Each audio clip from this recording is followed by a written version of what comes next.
So you just reached level 25, and now you might be curious what should you be doing next. In this guide I'll tell you everything that I currently did when I reached level 25 on my second character. As I was leveling up, I did dungeons to collect blue items, and this you will also be doing as one of the first things at 25. Maybe your gear isn't good enough for you to get into dungeon groups to, for example, tank or heal. If this is the case, then you should immediately also head to the auction house, where you can purchase rare and green items for next to nothing. There are so many bots in the game, therefore the auction house is also flooded with cheap items. Yeah, in some cases you can get blue weapons for anywhere between 50 silver to 1 gold.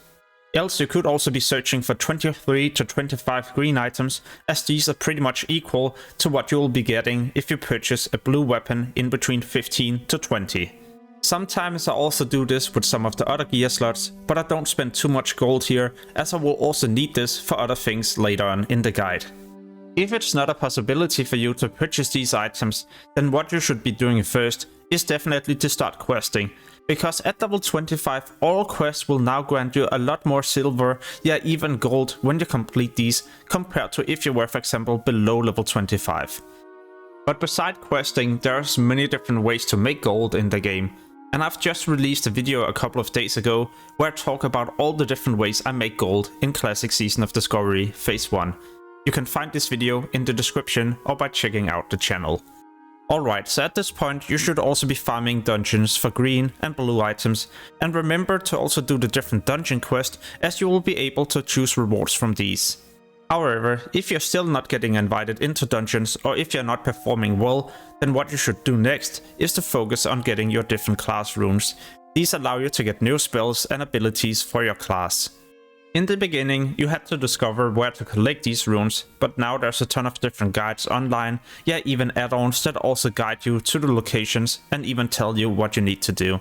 I for example use this add-on, and I will leave a link to this in the description below the video. The main reason why I prefer this is because on your map there will now be different numbers indicating where you'll need to hit in order to collect a rune, and I find it so useful so I don't have to swap from in-game to for example a web page. What you could be doing next is to farm chests in higher level zones for green and blue items, yeah even for supply crates. These crates you can hand in main cities to get reputation with a new faction in Season of Discovery. What you can either do is to hand in the supply crate without completing it, or you could purchase the materials that is required in order to complete the shipment, and this will reward you a lot more reputation. It can in some cases also be a bit expensive to purchase the items on the auction house and then I just hand it in instantly, but if the materials are cheap then I will just purchase them, as you can also get a bit of silver when you complete the quest. In some cases you might even break even from doing this. The main reason why you would like to focus on this faction and getting it to friendly is because then you can purchase items at the supply officers. You can for example purchase green items, but those were usually meant for when you were leveling. You can also get yourself a 10 slot back, yeah even a new rune for your class. In this case as a rogue, I can now taunt and also unlock the possibility to tank. The benefit of farming more reputation with the faction and getting it to honored is that you can then purchase a 12 slot back, but also more items in the future, because Blizzard has already mentioned that they're going to implement more items to the supply officers. So what I do to quickly reach friendly is basically just to farm chests in the starting zones. Usually I do it right outside the main city. In a chest there's a high chance that you will also get a supply crate. So it's way more efficient to farm chests, as there's usually a high chance that you will get these compared to for example killing enemies in the open world. Like I mentioned, then I usually farm right outside the main city, and then I change my hearthstone so I can easily hearthstone back and hand in the supply crate. But how do I know where to farm these chests? Well, I use an add-on for this, which is called Gathermate 2, but also Gathermate 2 data.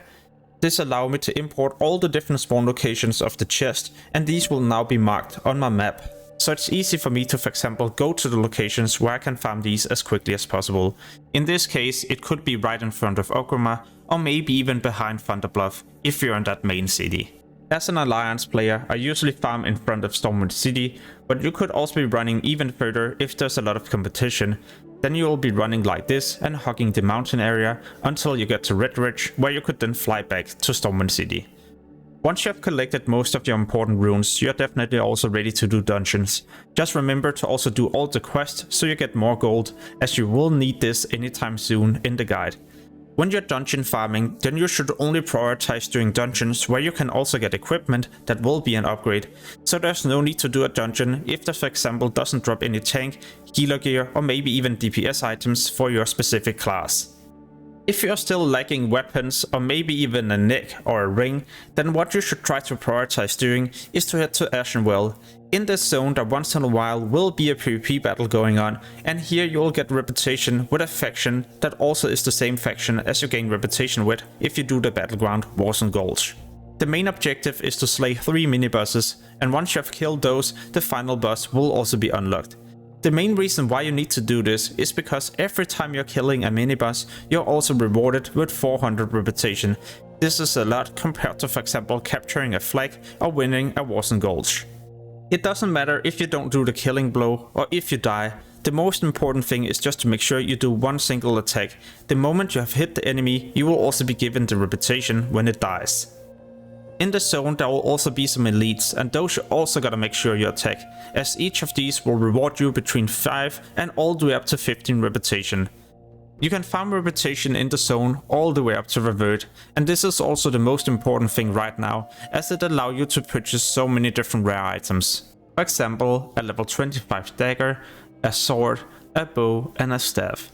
These items will help you get into the new raid a lot quicker, as they're actually quite powerful. But you will also need to reach revert to purchase these. You can however also get items when you get to honored, for example an amazing ring and even a neck as well. And there's also a ring for a caster, quite useful in my opinion. And as a healer, you should definitely also purchase this cloak, as it increases your healing done by 9. When you got to friendly, you could also purchase yourself a trinket. As a warrior, paladin, hunter and rogue, it will increase your stamina.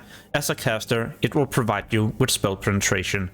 And at friendly, you could also purchase a mount that you can use in Ashenvale. Even a headpiece as well, but this will only be useful if you plan to do the battleground Warzone Gulch. Another thing you should also take care of is leveling your professions. First aid is gonna be helpful, as you have a way to heal in combat if you're for example a class that doesn't have any healing spells. You can also level up a gather profession to make some more gold, or even a major profession so you eventually can also craft epic items, for example as a tailor, leatherworker or blacksmither. So get your profession to 100, as this seems to be a requirement in order to start the quest that will eventually also let you learn how to craft the epic item. Next, you should get this elixir on the auction house and head to Ashenvale, where you will be using it in order to interact with the Tauren here. Make sure to hear all of the tale, and once you have done this, then you're actually gotta head into the raid BFD.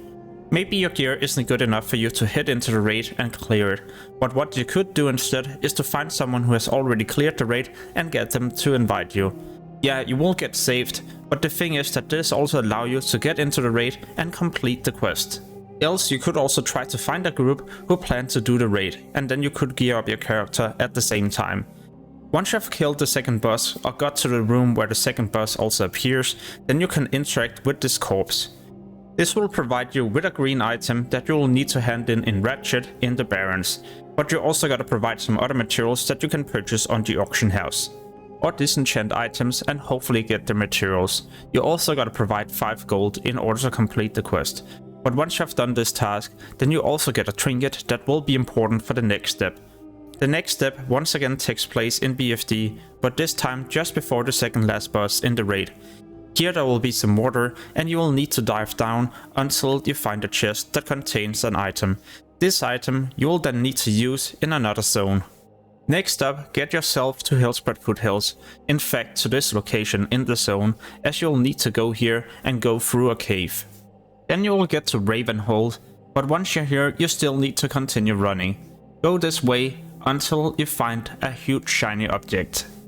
At the shiny stone object, whatever we call it, you can also use the box that you looted in BFD.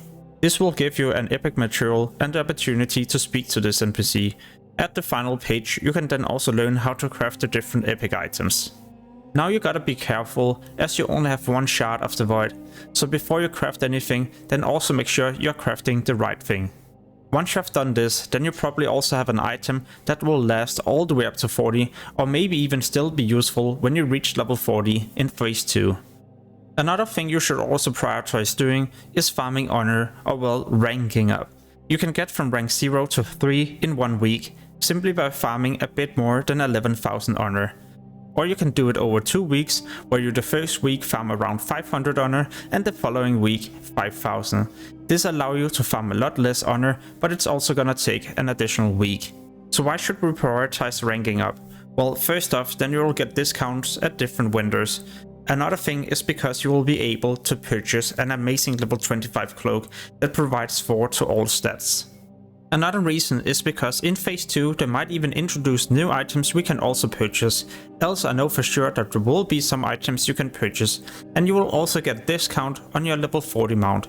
Therefore, I would also highly recommend you to spend the time and rank up. Just do it over 2 weeks if you're not in a hurry.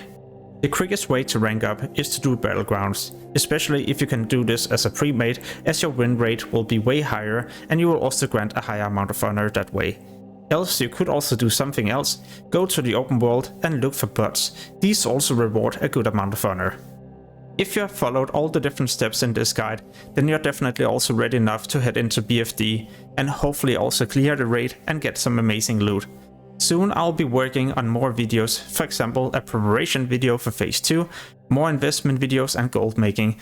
So if you're interested in such, then make sure to also subscribe and hit the notification bell. As always, thank you so much for watching and have an amazing day. Peace!